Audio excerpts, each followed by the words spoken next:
जोरदार जोरदार आजबाकी रस्सी चटणारा आहे पायाला रस्सी पायाला चटणार आहे तुम्ही एक साईड उडी मारायची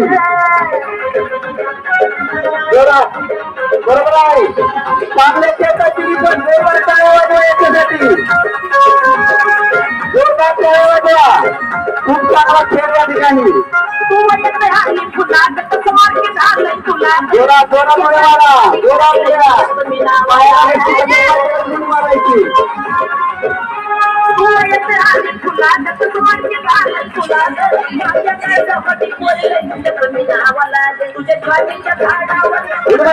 उडी मारा धरू नका नाही पण बोटाला